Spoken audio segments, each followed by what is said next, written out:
The Hilltop Glove Podcast is sponsored by Mid-Carolina Service Company.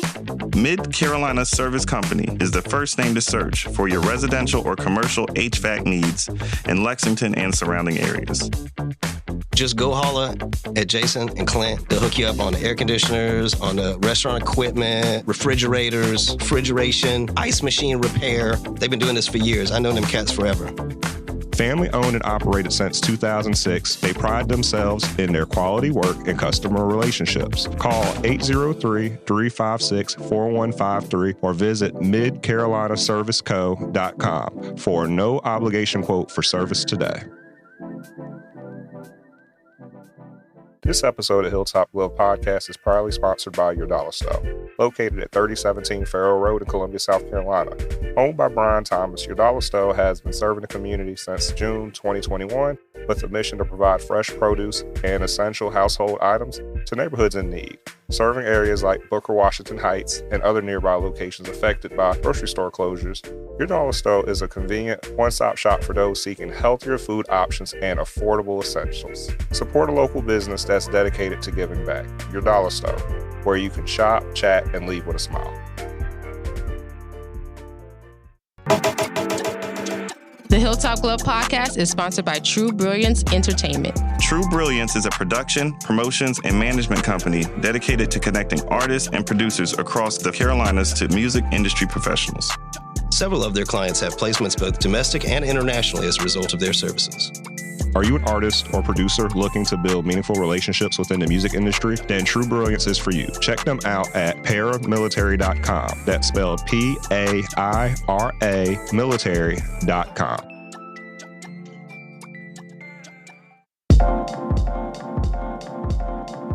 Welcome to the Hilltop Glove Podcast. Welcome to the Hilltop Glove Podcast. Welcome to the Hilltop Glove Podcast. Welcome to the Hilltop Glove Podcast.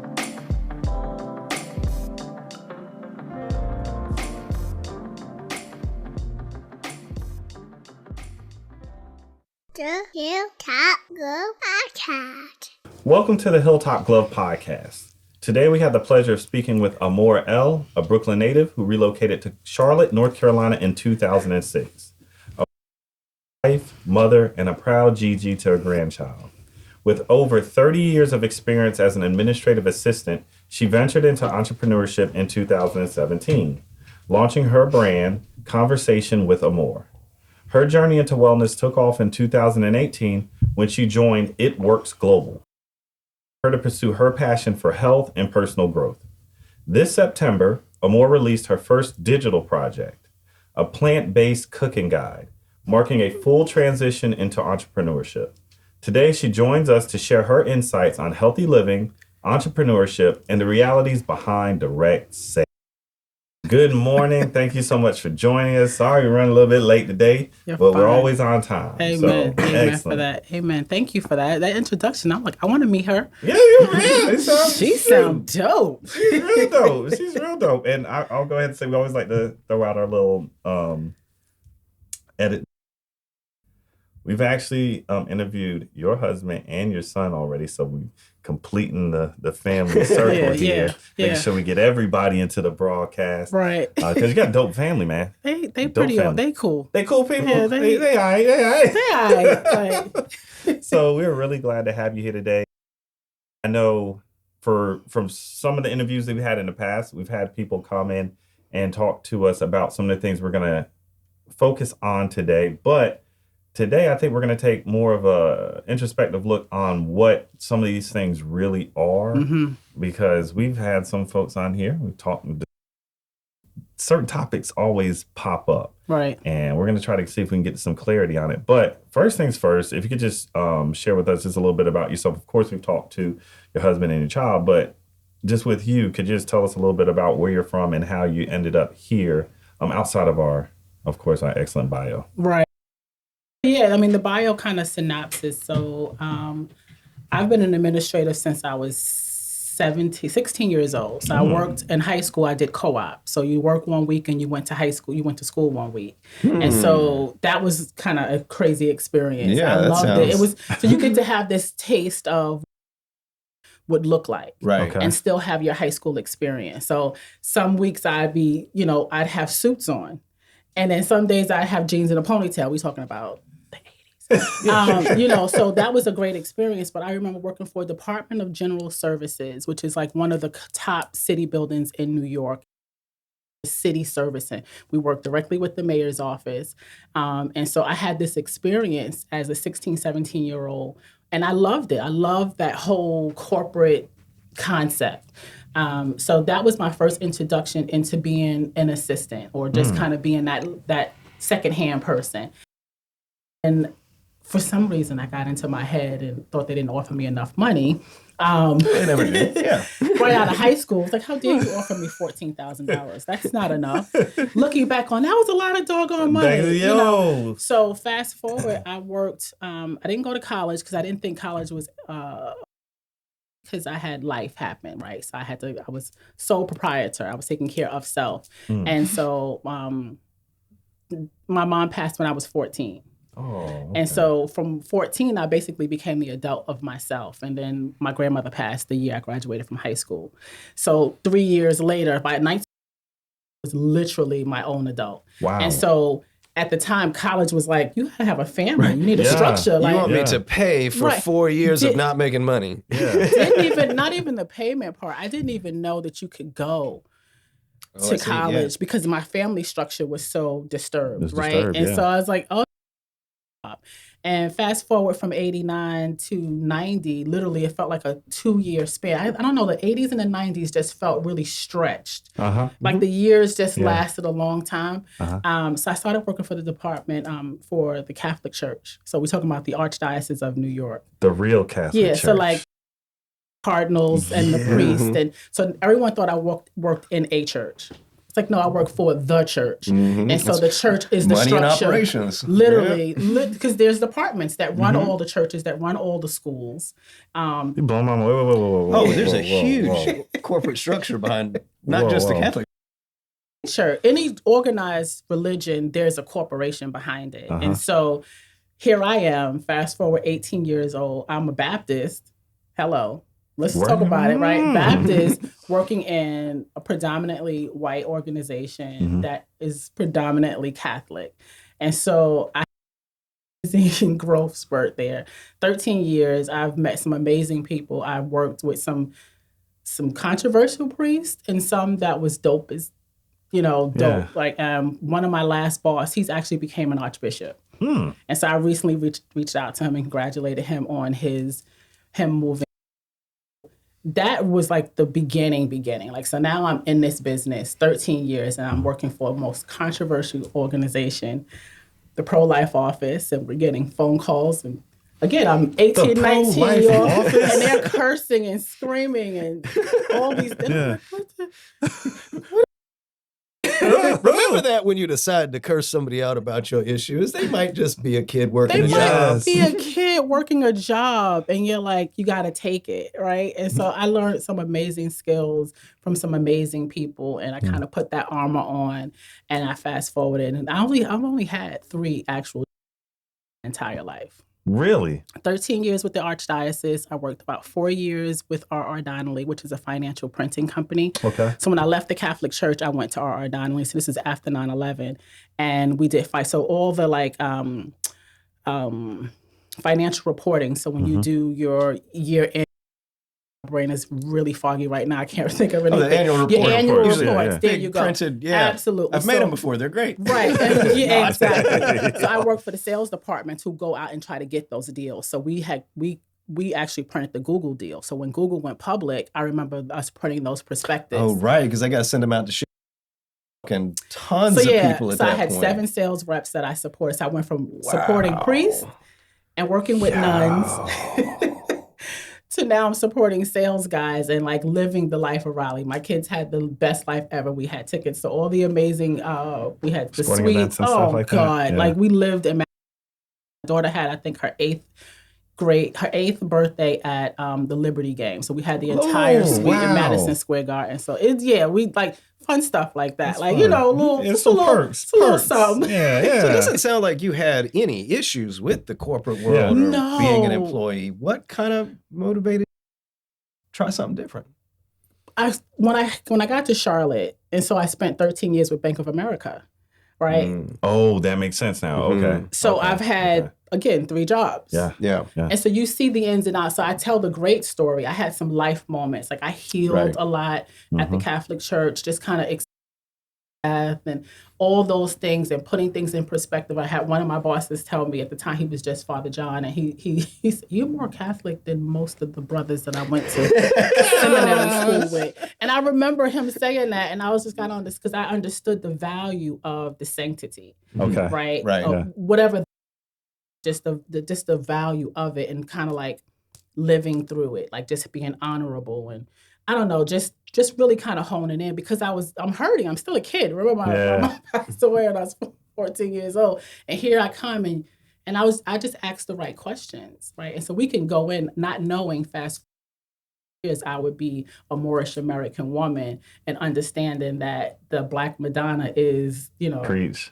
Yeah. So full circle. So when that knowledge came in, so I was like, why am I here? Yeah. But it wasn't for then, it was for now. And so full circle, I enjoyed being a part of the corporate. I saw a lot of foolishness. Sure. Don't get it wrong. Like I had capped out at the church. I couldn't go any higher. The office manager wasn't leaving. I was like, that's the next role. I went from the paper person to like the assistant to kind of do a little. Then now I'm answering the big boss phone and you see 4,000 and 4,000 is the Cardinal's office. And he's calling directly. You're like, they all freaking out. I'm like, it's a phone. It's a person. Pick the phone up. Archdiocese? How did you know? That's how we answered the phone. But so I had that calmness, like, and here I am, I'm again, predominantly Black. Predominantly white organization. Here's this young, vibrant. I'm from Brooklyn. I was about to say the style. I got the Harlem hairdos. Yeah. My stockings got designs on them. I'm cute. Yeah. I'm 1990 cute. Yeah. And it's just like, we don't wear pants. Like, these aren't pants. These are slacks. Just slacks. These are slacks. You wear a it was a culture shock. Professionalism. This is very professional. And I kind of grew them up. So you had to learn it on the job. Hands-on. On the job. Learning professionalism. Hands-on. Was there anything that you grasped immediately and you had to keep bumping your head before you got it? In terms of professionalism? Politics. Okay. Okay. The politics part, like no matter where I worked, it didn't make sense. If you mean like corporate politics? Corporate politics. People just like, why you fire that person? Like this did 25 years and just honored them, and the next you're cutting them. That kind of thing. This person, when I was in the sales space, they just brought in like some heavy hitters, but there's some back end behind it. Like I remember before I left R.R. Donnelly, so a lot of it's like 7 admin pool, like 14 to 20 sales reps.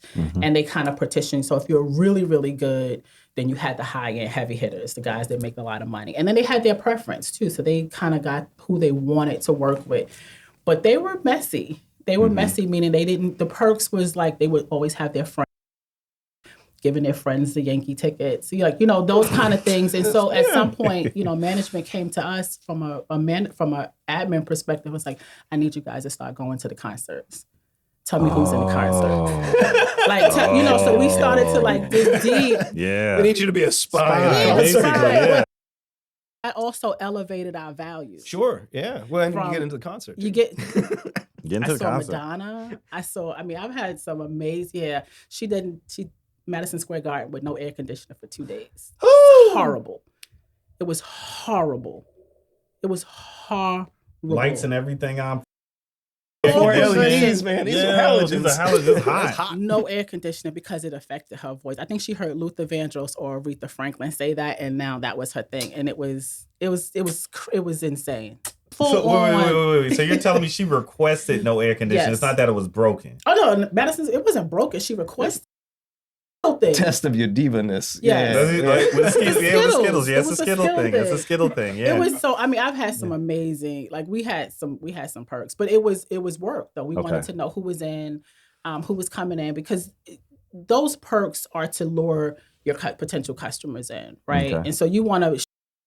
You take them to a good dinner. New people. Every now and then you remind an old client that you still love them. Every now and again, those that keep repeating their business and their services. So those people, but you want new blood.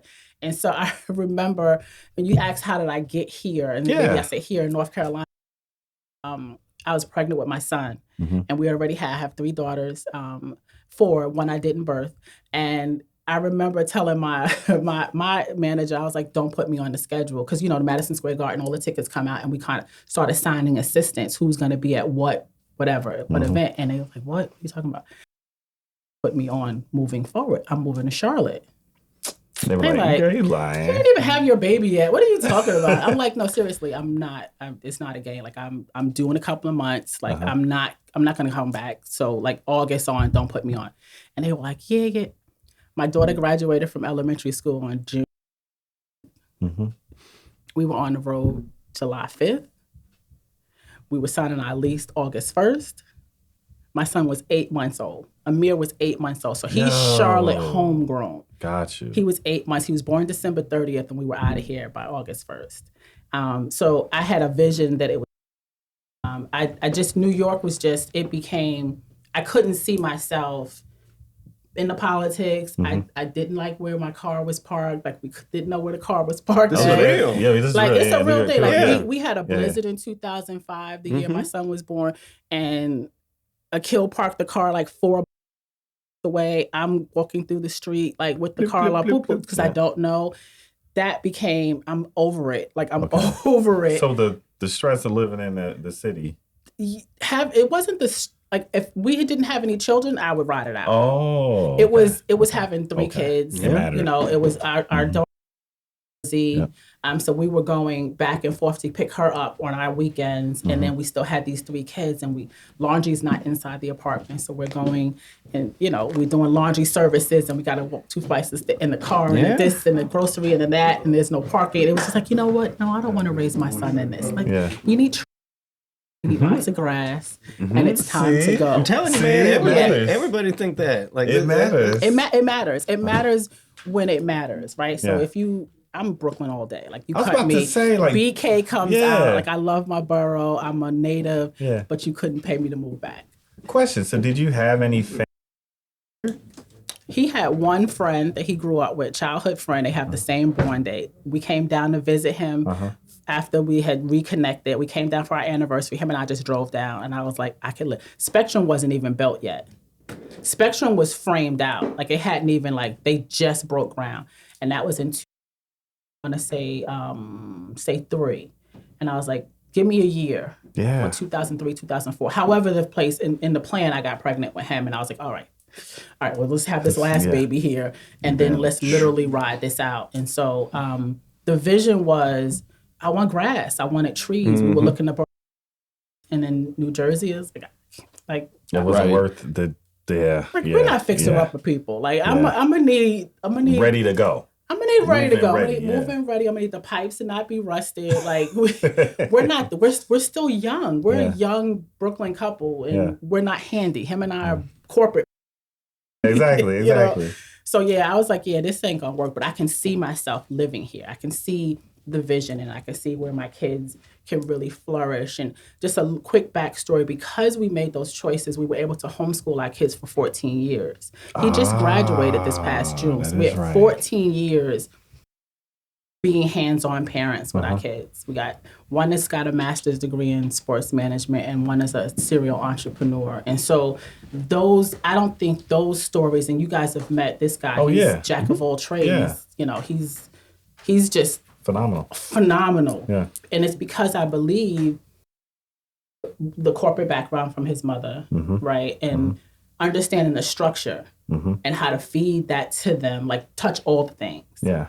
But I did it by hand. By hand, like touch whatever you want to touch. It's basketball, then we doing basketball. My daughter was doing tennis, and then the other one was teaching ballet, and like she went to Yeah. Wow. We're doing all the things. But I don't think in New York, because it's such a rat race, and you don't know where your car is parked, and you got to walk. I like how you keep saying that. Yo, that's a real thing. I know. I've heard that story. I heard that story before. Alternate side of the street parking is... It's not fun. I heard it's not fun. They want streets. Yes. And if you got a park on that street, like I've had friends tell me I can't give you my car. I can go to the grocery store. I got 3 kids. Yeah, no, I got a good park today, so I'm not moving my car. Wow. Right. Like, it's a real thing. Yeah. It's a real thing. And so that got real old real quick. And I'm like, I was on a mission, full year, focus, where's schools, what zone, where we want to be. Like, I was doing all the things. And I just needed his friend, just one person. Mm-hmm. We spent about 2-3 months with them. Like, we moved into our apartment, but like they showed us where things were. Gave you the lay of the land. And that's really it. Off to races. Like, we still don't see each other that much. As big as Charlotte is and as small as it can be, we never really run into them anymore. Like, I just needed I just needed one person to just kind of show me where things are.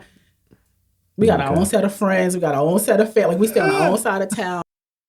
Never looked back. We've never looked back. Like, that's the best decision that I could have made.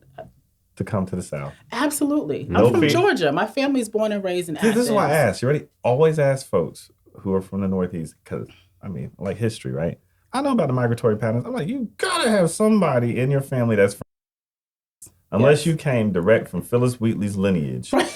I doubt that people ain't never been to the South. My dad's mom, born and raised Brooklyn. Okay. Yeah, she was born and raised in Brooklyn, but her parents were not. They're from the Caribbean. So my dad, my grandmother, Jay-Z on the low. Like, she was from Marcy Projects. Seriously? I promise you. She said I believe it. Yeah, I believe it. I promise you. My dad is 76 years old. He spent his first half of his life in Marcy. Wow. Yeah. Wow. Yeah. Do they tell you, and we'll get to this next question. She said that. Did I answer the question? I think I did. Oh, yeah, you did. Oh, no, you did. You exactly what you supposed to. Hey, you're on point. Was there did they tell you anything about growing up since he was in Marcy? Like, was it different then than it is now, than it turned out to be in the 90s and the early 2000s? And how did it change? Well, you know the obvious, right? So my dad's born 1948. Where men still wore shoes and jeans. Like, not jeans, like slacks. So we had this conversation literally the other day, him and I. He's like, my dad's a drummer. Oh. Right? So my mom fell in love with a drummer. Oh, man. Like, come on, get a drummer, son. Yeah. Seriously. Literally. But he and the streets was not fun.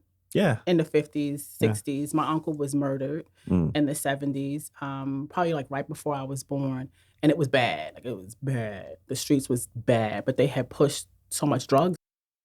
Now, when my grandmother and my great-grandmother moved into Marcy, this was a new project. It was literally... That's why I asked, because they moved project. And so it was new. And so it wasn't what... Projects was not for people that were already from here, from the borough. Thank you. All right, Projects was never for the natives, for the migrants. It was for the immigrants that were coming over so they could have a community. Mm-hmm. So you think about Little Italy, you think about Chinatown. Yeah. You know, you got the Russian communities. That's what those projects was for. But because they had to integrate and make some fun noise, and they allowed the Black people to come into the community, and then they kind of shifted and went to a different space. But those were never real estate. I always tell people I grew up in the brownstone. Like, let's just be real. Oh, go ahead, girl. Go ahead. I'm bougie Brooklyn. My neighborhood where I grew up, Quincy Street between Reed and Stuyvesant, was literally right around the corner.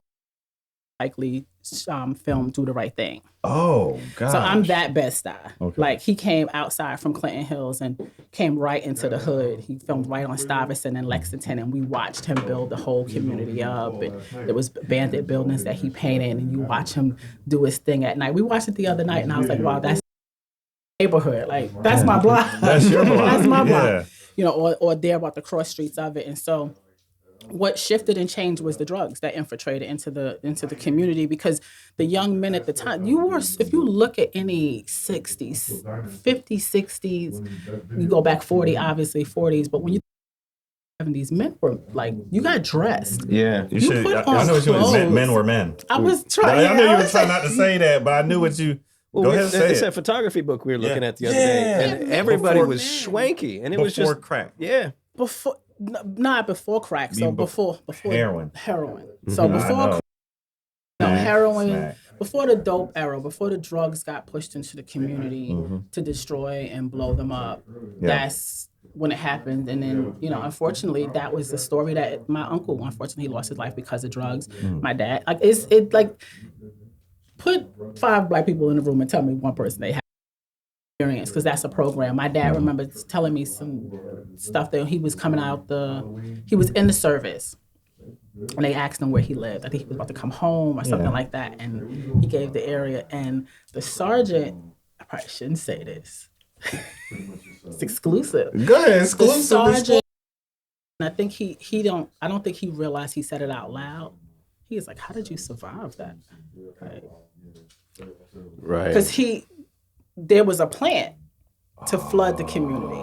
It was organized. Yeah. Oh, It was organized. He was like, No, it's not. It's not like, and he recalls that. We talk about that often. He goes, I remember him telling me that. Man, and I said, basically, you laid a raid out. Yeah. And yet the roaches are still in. Boom. You're like, what? Not to call us roaches, but that was the whole analogy. Yeah. So to answer your question, what's the difference? Well, men were men, and be men. This is not the topic. We can have that conversation. I can come back on that. Oh, we will. And I'll get to the next question, but I like that. But women allowed men to be men, right? We all knew our place. Yeah. And so, and this will go to that next question is gentler. And there was some hard women. Like, I'm pretty sure there was some no nonsense. Yeah. But we knew our place, and knowing our place is that I'm feminine. This is my seat. Yep. And this is your seat. Yep. Right now. We're sitting on both seats. Gets uncomfortable. It does. And then there's no room for him to sit. So he's standing. And then what happens when a man is bored? He gets into trouble. Get in trouble. Yeah. Right? Because if I don't have a sense of identity, a sense of purpose, a sense of reason and why I'm here, I'm going to get into trouble. Yep. I'm going to get into other women. I'm going to get into all kinds of things. And so that's what broke the communities up when you start doing that. That was dope. All right. So I know that was off the top, but that was dope. You will come back and we're going to have to discuss that. Yeah, that's a very, because, we're not, it's not in the way they want to be. It's simply saying that culturally, where we are now is a little bit difficult to be a dude. It is. It is. Oh, we're called toxic. But there's plenty of guys shouting on the internet about how hard it is to be a guy, and I ain't saying that. Right. Yeah, that's not what we're saying. Right. That's not what we're. It's there's levels of the construct of the stripping, and first and foremost, I'm gonna speak from my community first because that's my home base, right? But as a whole, women have lost their mind. They ain't the only ones. I say that because they're the nurturer, right? And so the moment we start making as much and or more money, we start, James Brown said it's a man's world. But if you listen to the rest of the song, he said it's nothing without women. So we stuck on the first bar. Didn't listen to the he's like, it's a man's world, but let's be really clear, I'm gonna need this feminine energy. And the roles are reversed. The men are mad feminine. Yeah. And it comes source, and I know with your long hair and all of that. No, right. But that. Yeah. Sure. There's balance. There's every day where all the signs, and in moments you need to be masculine and feminine. But let's just be clear, we can't stay in one too long. Very true. Yep. And we can't, I don't need a man. Yeah, you do. Because remember, I spent 13 years at the Catholic Church, right? The Bible made us in pairs. We need to be matched up. And so there's that whole sexual identity. I'm not going to touch that. Yeah, don't worry about that. Just saying, when we stop thinking that we need the other, one doesn't exist without the other. Man doesn't have a name of man until woman was existing. Right? Drop the mic again on that one. It's the opposites. Right. And so water does not have, air and water doesn't exist without the other because it doesn't have an identity. You need the opposite to justify your identification. That's how we identify evils with good and good. You got it. Hot and cold. We just had hot. It just be. It's just. It's just. To compare itself to, say, oh, I'm not that. Oh, so then I must be this. Right. And so that whole dynamics of living in Bed-Stuy. Well, there's Bed-Stuy. There's East New York, Brownsville, Bed-Stuy. There's Stuyvesant Heights, where my daughter was born. I grew up. Go ahead, dude. This area right Excuse me. My daughter was born in Clinton Hills. And, it's apartment complex. It's not a project. There you go. It's a pre-war building that, it's not 500 families in a little spot with one elevator. Whoa, it's different. I was like, I grew up in all my family. All of bougie. And that would be a capital B, please. Oh, wow. Yes, my mother was the bougiest. I learned from the master in my 14 years. I learned she was a ladies' lady. And it's funny to hear that. Like my stepdad used to always tell me that your mother's she's such a lady. He used to drill that into me and my sister. And now to reminisce that with my father, my stepdad is gone now, but to hear him talk about their little short relationship, and he goes, your mother was, she was so classy. I hear that from she was older so folks. classy. They were just, and I'm like, what do y'all mean by that? They were serious. Listen, there was a way that they were carried. You don't come outside, there's no bonnets and pajamas. No, we gotta get shut down. So you're not a fan of the lounge style of the was Z's. As my son go, the perpetual hoodie. Yeah. Where are you going? Yeah. Whose birthday party? Is it a pajama party? Yeah. Because pajamas on. I'm that woman. I'm comfy. Yeah. I have locks, but I comb my hair every day. Yeah. It's not. When I say comb, I groom myself. Groom yourself. There's some edge control. There's going to be a little side thing. There may be a ponytail. This is 18 years of growth. Wow. When he was 3 months. So nevertheless, my mother was immaculate. Her nails were always done. Yeah. Everything was always laid and fit and tight. Yeah. So I learned all the women in my family were like that. And so that's part of it. And then because we lived in the bougie part of Brooklyn. Well, I'll get to the second question. And we're going to focus on what you were talking about, that relationship and the dynamics. I always like talking about binomial disposition in certain subjects because that's how we understand. It's these left and right brains that's kind of screwed up. We're seeing either or. Either or. I can have it all. But you're not supposed to. You're not supposed to. It could crack you. There is everything. Amen. And even if your balance ain't the same as everybody else's balance, it's still got to be a balance. It's still balance. Can't be too far left or too far right. Mm-hmm. Well, right, left. Yeah. So the reason for being today, especially, is we wanted to talk to you about direct sales, specifically misconceptions around it. Because we've had many and talk about direct sales things they do, and the word that always comes up is scamming. And so you specifically are they wearing a bonnet? Because well, sometimes. Oh, I mean, sometimes the motivation to be self-employed is that you want to be quite casual and lounge. And my employment has been quite the opposite. I might be able to make sure I can make school pickups, but you got to be on point. Yeah. Like there's not that relax in there. So specifically, you took a step into wellness by joining It Works Global in 2018. A lot of skepticism, misconceptions surrounding direct sales.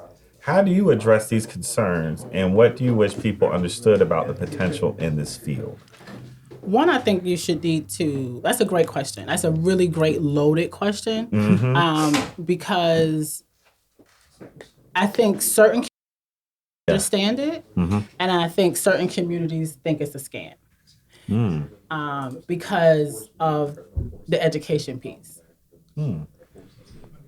Some communities raise their children with knowledge of wealth. Okay. Out the gate at 5 years old, you understand how money works.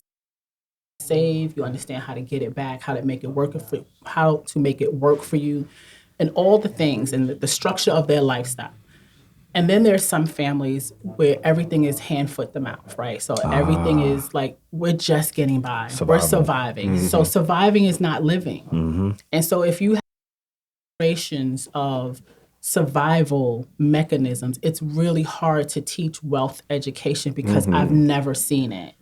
It doesn't exist. It's not in my neighborhood. It's not in my house. Yeah. And so if it's not in your house, at least the conversation. So this makes sense. So when we started to homeschool, my grandmother will be 95 years old on the 5th of November. Blessings. She texts and she's on Facebook. She's adorable. But I remember her saying to me, well, how are your kids going to be socialized? Like, the kids need to have their socialism. And I was just like, they learn that from me. I take them to restaurants and how to be quiet, and we go to libraries and how to behave in certain environments, and their dad's bringing them to the studio around people and this and that. Like, we teach. School is not where you teach your children social skills. Cool. Yeah, I think there was like this idea in generations past that like you kind of had to be bullied at school so that it would tough.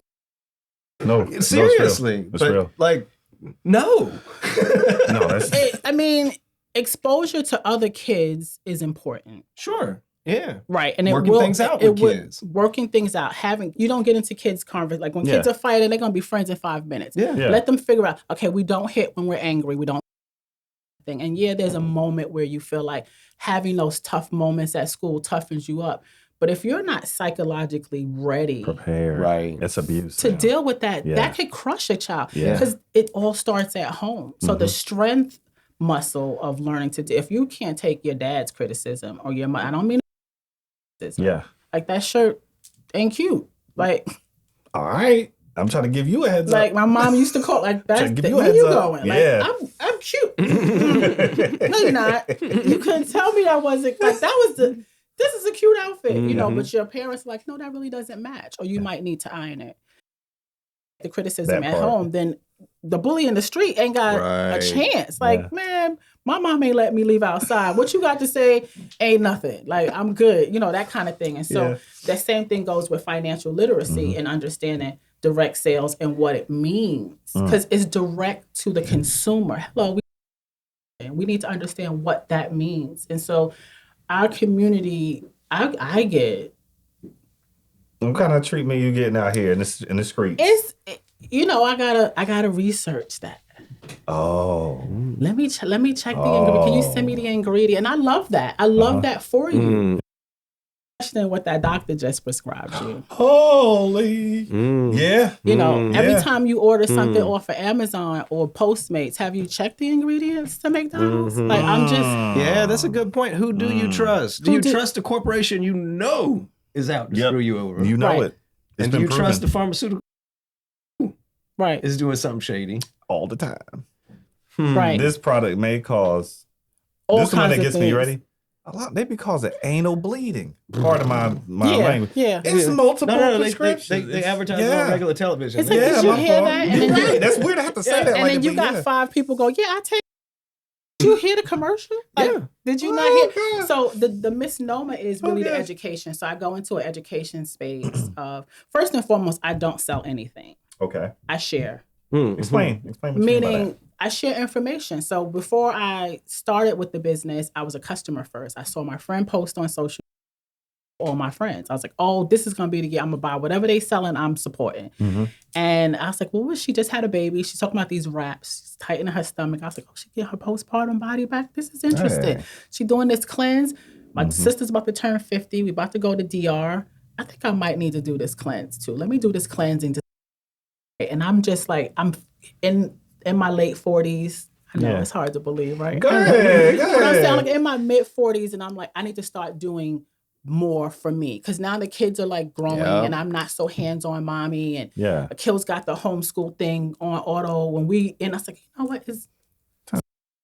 I felt like it was time for me to support. And I supported my friend. And I said, first thing I said to her, don't ask me to sell nothing. That's part of it too, right? Everybody's scared that they're going to get roped in. They're going to get roped in. And I, as the layers go back in the years, I'm 6 years in now. The fear is the responsibility that you have to do.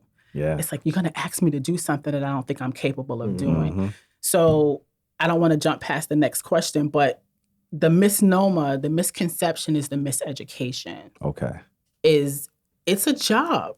Right? Treat it like a and not a hobby, and it'll pay you like such. Right? And so people don't realize they do a lot of hustles. People that sell cakes on the side, or they do hair on the side, or they, or my husband paints. You want him to come paint your, like, that's not his job, but that's just something that he does. And so because there's no construct, have people buy into him painting houses or painting, rooms, they understand that, well, that's just hard work.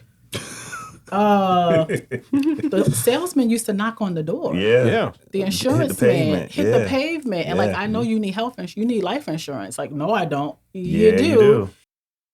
Vacuum cleaner guy. All these things that we got away because now we have these brick and mortar mega stores that you can go and get everything. Before it was direct sales was the name of the game. Yeah, that's a great point. It was the name of the game. Point. That was what it was. That's how you did get an Oric vacuum. That's how you got it, the blender or whatever the new the they knives. came to your house. I got a set of pots that I promise you, if I'm, my husband was like, why you always tell your age? Because I'm proud. If I'm 53, these pots might be 60. I always remember these pots being they were there in my family, and they are copper bottom, wood top. And they have engraves, and they cook amazing. And so I remember my grandmother and them talking about this man coming. And so it was my grandmother and her sister-in-laws. They were the two sisters. So it was the three of them. And they all had the same pots because one that he done so, you know what I'm saying? Right. And that's what you did. God, that's a nice pot. That's a good pot. Let me get that pot. Yep. Nobody did any research. Nope. They didn't see if it was some. They saw the product. Well, how would you? Well, then you could. Well, the research would be called. Have you tried these pots? Yeah. How they work? How did you like them? How did you like them? But was the name of the game, and so direct sales is really word of mouth, and so direct sales versus brick and mortar business. Yeah. Right. Or scrolling reviews on Amazon, because that's the other thing is you actually know the product. So if I ask you about them, you're telling me because experimented with them, you've heard other people I tried them first. So I was a customer first. So it was a no-brainer for me because I couldn't stop talking about it. I kept oh my God, I feel amazing. These super greens, seriously, no, my husband's shut up. It's not that, I was like, but no, you don't understand. My body feels I didn't know I needed what I got. This is, he's like, all right. And I was like, no, I called my friend. I was like, okay, I know you said I had to do this for 3 months. Because in the 3 month, that's the big miseducation too. It's oh, how long do I have to buy this? It's how long you want to live? This is wellness. Point. How often you buy milk? How often do you buy toilet paper? Foods. This is drink water. But the 90 days is because it takes the body 126, I think, or 27 days to start and or break a habit. Yeah. So if you do 90 days, your body starts to okay, click. It starts to click. This is what we're doing, and it starts to regenerate and restart. Lacking, it starts to kind of restart yourself, and you see better results the longer you're on it, right? So think about a crackhead the first time he smoked crack versus 2 years later he got it. He got that down. He mastering it. Matter of fact, the body don't even I don't know what crack does. I guess it preserves the body so you can get. But that was a good example. That's a great example. The first time you have a drink, you're not an alcoholic. No. It takes repetitive of doing the same thing, right? And so that's the other thing. It's well, how long? How long do you think you need for your body? Because if you 200 pounds overweight, good point. And you think if you take 1-2 pills a week, right. Well, we looking for quick fixes. We looking for that pharmaceutical fix. I tell all the postpartum moms that it took you 9 months to almost a year, 10 months technically, to develop this child. Right. You're not going to lose this weight in 6 months. Yeah. Right. Give yourself body to reset. It has to go, oh wait, we're not making babies anymore. Right. And it's gonna take a year to a year and a half to really reset back to zero. That's this whole microwave world we're in now. Everything is not, and even if you had surgery, even if you had weight loss surgery, you still gotta heal. Yes. Down, right? Your body still has to go, wait a minute. It takes the body at least 90 days to stop thinking that it's as heavy as it used to be. Right. How it's storing fat processes. So there's a process. We change that whole thing. We change it with the seasons. We change how we break down stuff. So that makes sense. That's why you eat seasonally. That's why Matter of fact, if we could jump into that, you're right on the money. Of course, I'm going to congratulate you on launching your plant-based cooking guide, specifically with that. And we're talking about health and wellness right now as well. Could you just explain to people your inspiration behind that project, what you hope people would gain from that? And then, of course, when we're talking about misconceptions, we're discussing that already. Just if you could build on some of those misconceptions that you have been dealing with as you've been trying to get that out. So, I'm a loaded person. Like, I got a lot of topics. I've experienced a lot, right? And so this came because God put it on me. Like, I thought I would write a book about my life first. You know, God, they say, make a plan. Yeah. Gotta Show you where it goes. I was like, yeah, that's cute. But this is what you're doing. This is what we're doing. And it was heavy. I did 5 days. Wow. So it's 16 plant-based recipes. And I had to, and I'm a cook that, like, from my heart and my head. My grandmother, God bless her, Naomi Stewart, she was born November 2nd, and then my dad's mom was born November 5th. And I never knew them. I never knew my father's mom until I was in my 20s. Wow. So, but I had from the same cloth around the same time. So, but my grandmother Naomi, and I dedicate this book to her. And so this is I did an ebook, and so this is like a mock-up of the cover. Okay. And it is why plant-based. This is the reason why. So this is the cover. Because I just wanted to test the waters. I told you, God said, you're going to make this book. And I was like, I'm not making a book. Like, we're not doing that. Like, I don't know how to write. What are you talking about? And then it's like, no, you're going to write your recipes. It's like, I don't have recipes. I write them down. I cook from my heart. And so it's, a play on my name, Cooking with Amor. So it's Cooking with Love. Naomi, she had 6 kids. And she could make everything taste amazing. Like, she would make nothing, and we would have a whole spread. And everyone, the family, the friends, the neighbors, they all knew she could bake. She would make homemade biscuits coming home from work. I mean, you just see it. And then she didn't want the fancy cutlery. She didn't want fancy baking dishes. She made bread pudding in a cast iron skillet. And none of those recipes she wrote down. Everything was from... That's how you had to do it back then. You didn't know it if it wasn't in your head. That's a good point. I like that. Part. And so this was a labor of love. Guys know he cooks, and so a lot of times he go, "Ma, what's this? What's the recipe?" And I'm like, "Son, we've done this like 7 times." Like he's like, "No, like just do." The way we think has changed because we're used to looking it up all the time, and we just don't. We don't, like Google. I don't need to remember, so I won't. Yep. Exactly, and that part of the brain is like, "Nope, we don't do that." And so, I'm like, "Son." Like, he's like, well, you should write it down. And I was like, that's not how I cook. So we go back and forth with that. And so my grandmother's spirit was heavy on me. And I was just like, I really would love to have seen her handwriting, like right now in this moment. And so to see what she wrote, like, and like, you see the cookbooks and the note cards. And so and you change the recipe 2 years later. No, don't do that. Do this way, And so I'm like debating with, I'm like, are we really doing this? And then I thought about my grandson. Right. And I thought about Boomer, and I was just like, you know what? I'm not going anywhere. Longevity. Amen. Yeah. But a legacy so that they can go back, and because the memories that I have, if I don't keep sharing with them, they will die. And so they never met my mom and they never met my grandmother, but I talk about them all the time. So this ring on my finger is my mother's. And so this might be 60. Like, time it was never on her hand, and so I need to be able to leave something behind that's not necessarily like jewelry or anything like that, but just written notes of how we ate and why we ate. So I can tell them the stories, but now this book is now a part of that. And so the homage is mother never wrote anything down, and then the reasoning is because my husband went plant-based in 2000. And so my husband, as you know, it kills my husband. It's my husband.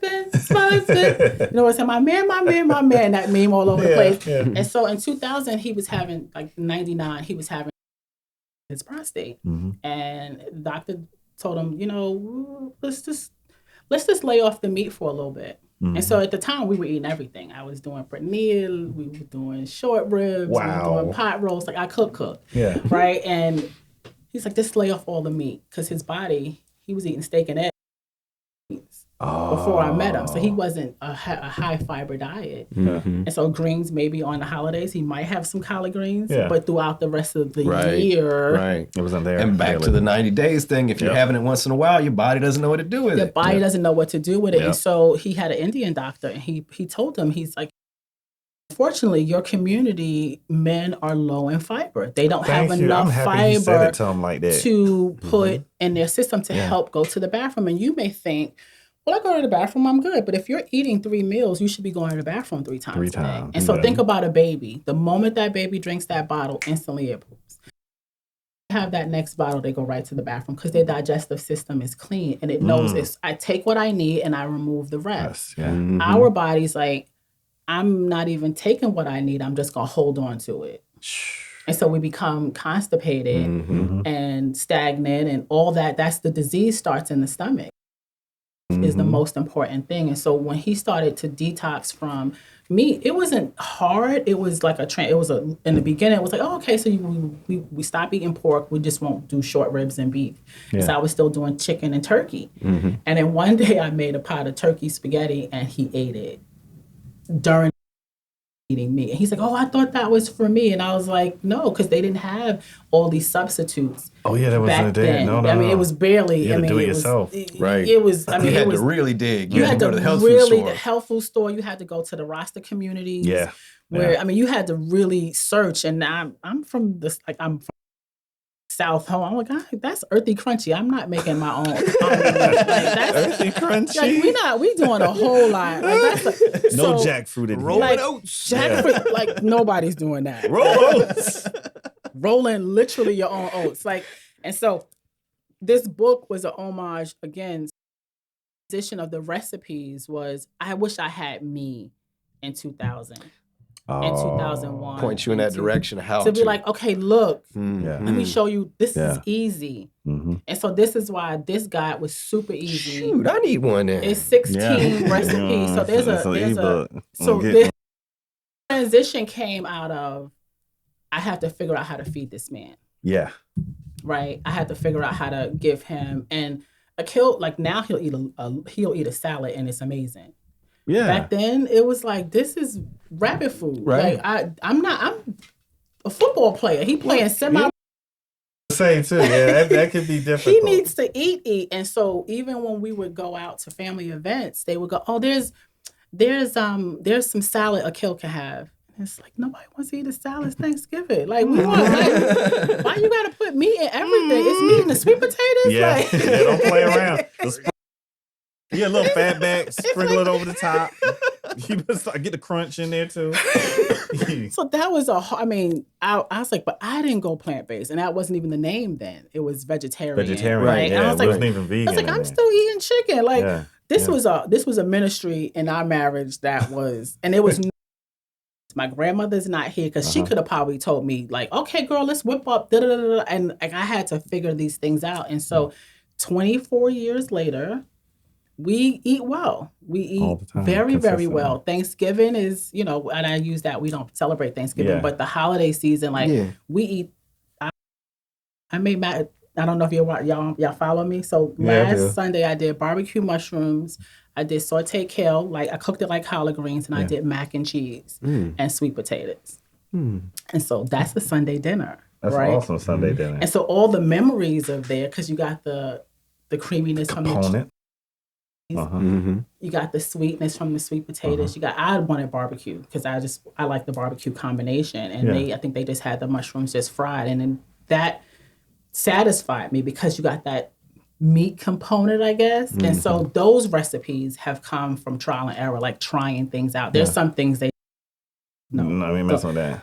They're not jackfruit fans. I haven't mastered jackfruit. Jackfruit's hard. Jackfruit, you gotta like be angry and burn it. Like you gotta be like, I don't care. Cook it on fire. You gotta just turn it on fire. And that's what they do. Cook it on fire. And when you do, it changes it's amazing. The flavor. Yeah, it changes the flavor. It changes the texture. You just gotta cook it. And if you're a precise cook, then jackfruit ain't your thing. Nasty. If you're like, I've been cooking it for 10 minutes, you might want to go longer. 30. Higher heat. I need charcoal. I need the pot to start smoking. So yeah, I wish there was a me 20 years ago, and there wasn't someone to say, no, girl, let's Yeah. Like one of the recipes is chickpea salad. I love chickpeas. Mm-hmm. And I make like a chicken salad. And it's so addicting.